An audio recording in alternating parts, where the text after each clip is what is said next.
Hello students, welcome to our channel study mathematics. Students, आज के video में हम लोग क्लास 12th मैट्रिक्स के बारे में पढ़ेंगे। मैट्रिक्स पार्ट 1 का चैप्टर है। सबसे पहले मैट्रिक्स कुछ बेसिक्स टर्म्स हैं, डिफिनीशन उसको समझ लेते हैं। मैट्रिक्स होता क्या चीज़ है? मैट्रिक्स एक मेथड है जो कि कई अगर नंबर्स हैं कई तो उनको रॉज और कॉलम में एक रेक्टेंगुलर रो में अरेंज कर लेते हैं, और ये लीनियर ट्रांसफॉर्म में काफ़ी यूज़फुल है। मैट्रिक्स अलजेब्रा में, लीनियर ट्रांसफॉर्म अलजेब्रा में। चलिए मैट्रिक्स में सबसे पहले जान लेते हैं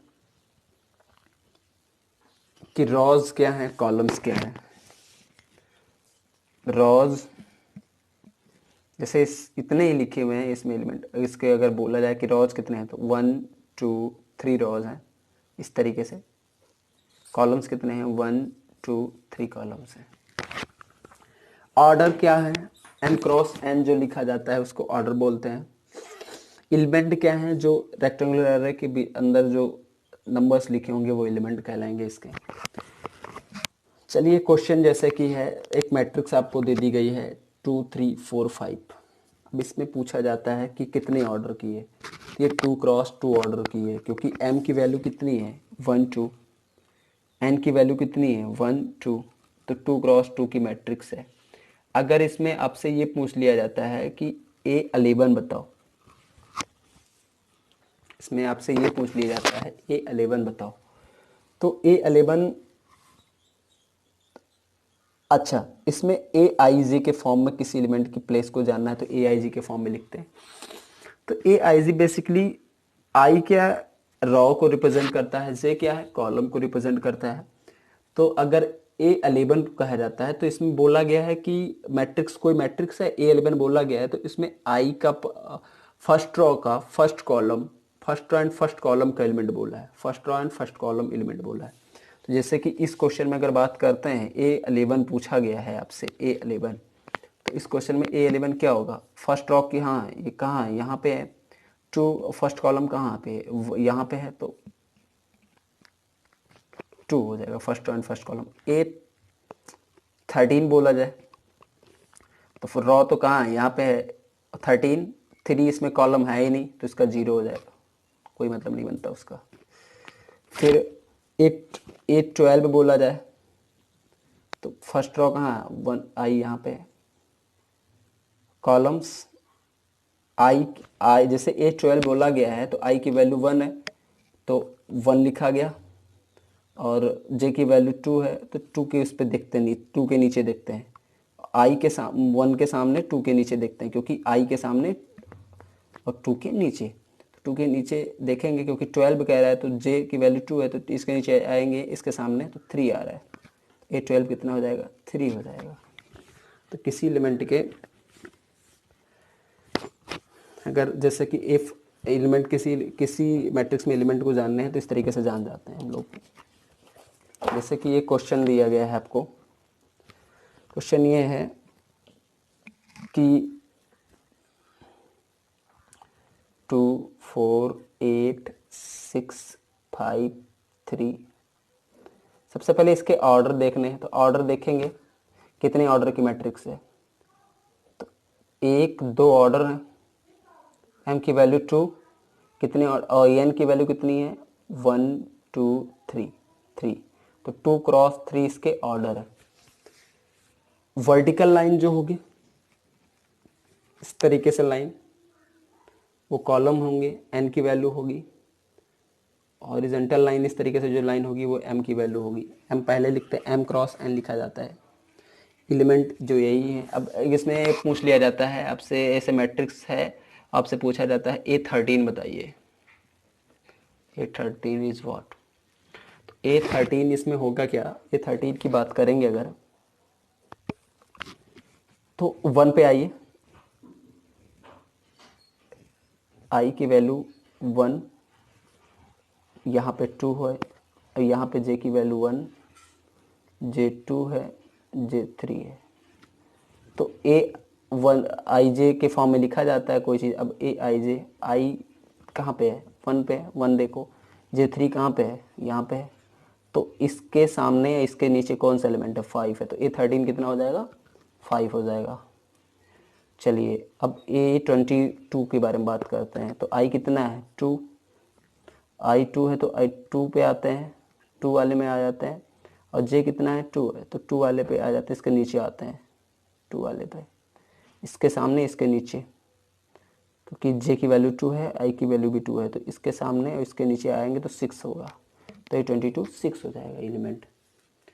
चलिए अब आगे बात करते हैं, प्रॉब्लम से बेसिक कंस्ट्रक्ट करने वाली प्रॉब्लम, इसको देख लेते हैं। Construct a 3x2 matrix, construct a 3x2 matrix, construct a 3x2 matrix whose element are given by aij equal to I plus 2j, I plus 2j। अब I और j की value आपको कंसेप्ट करने हैं। अब क्या है, मैट्रिक्स जो दिया है, ऑर्डर दे रखे हैं 3x2 की मैट्रिक्स, तो 3x2 लिखते कैसे हैं, 3x2 लिखते कैसे हैं, 3x2 की मैट्रिक्स अगर लिखना है हमें तो कैसे लिखते हैं, देखिए लिखते हैं। I की वैल्यू 3 है, I1 2 3 J1 J2, क्योंकि 3x2 ही, तो देखिए अब लिखना शुरू करते हैं। 1 1 सॉरी 2 3, इस पे आते हैं 1 2, इसके सामने 3, J पे लिखना शुरू करते हैं 1 1 1 2 2 2, तो ये बोले जाएंगे A11 A12 A21 A22 A31 A32, ऐसे लिखे जाते हैं। अगर आपसे 2x3 बोल देता है तो आप अपने तरीके से लिखिएगा, इसी तरीके से, थोड़ा आराम से समझिएगा, समझ में आ जाएगा। चलिए अब बोला गया है, एक पैटर्न आपको दे दिया गया है, अब इस पे एलिमेंट को फिल करने हैं। आई की वैल्यू कितनी है, आई की वैल्यू इसमें 1 2 3 है, जे की वैल्यू कितनी है इसमें 1 2 है। तो A11 अगर लिखना है मुझे तो 1 प्लस 2 इंटू 1, क्योंकि आई की वैल्यू भी 1 है, जे की वैल्यू 1 है, तो इसमें रखेंगे तो कितना हो जाएगा, 2 1 जा 2 2 1 3। A12 अगर मुझे जानना है, A12 अगर जानना है तो 1 प्लस 2 इंटू जे की वैल्यू कितनी है 2 है, तो 12 हो जाएगा, कितना 4 1 5 5 हो जाएगा, 4 2 जा 4 1 5। अच्छा अगर अब हमें 21 जानने हैं तो आई की वैल्यू 2 प्लस जे की वैल्यू 1 है।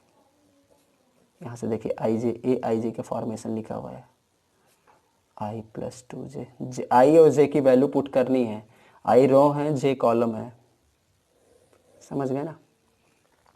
चलिए 2 1 जा 2 2 4। A22 की बात करेंगे, सबसे पहले ये डिसाइड कर लेते हैं कितने एलिमेंट बनने हैं, फिर उसके बाद में फिर जिस पैटर्न पे दिया है आई जे की वैल्यू पुट करते जाएंगे, आंसर आ जाएगा, मैट्रिक्स बन जाएगी। फिर बात करते हैं 2 प्लस 2 इंटू 2, 22 कितना हो जाएगा, 2 2 जा 4 6 हो जाएगा। ये 31 पे बात करते हैं, 3 प्लस 2 इंटू 1 5 हो जाएगा। A32 की बात करते हैं, 3 प्लस 2 इंटू 2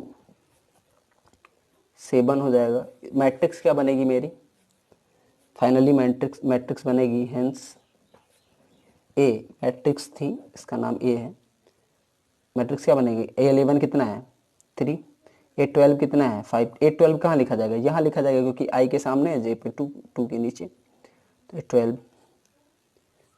A12 लिखा जाएगा। A12 कितना है मेरा 5 है। A21 कितना है 4 है। A22 कितना है 6 है। A31 कितना है 5 है। A32 कितना है 7 है। इसके ऑर्डर कितने हैं 3x2 के ऑर्डर है। मिलाना चाहिए, टैली करना चाहिए, कर लीजिए। आई की वैल्यू 1 है, 2 3i की वैल्यू, जे की वैल्यू 1 ट्रू हुई है, तो A11 A12 A21 A22 A31 A32 ही बनेंगे। इस पैटर्न को आप इसी पैटर्न के हिसाब से फिल करना था, यही है आपका आंसर। चलिए नेक्स्ट वीडियो में मिलते हैं।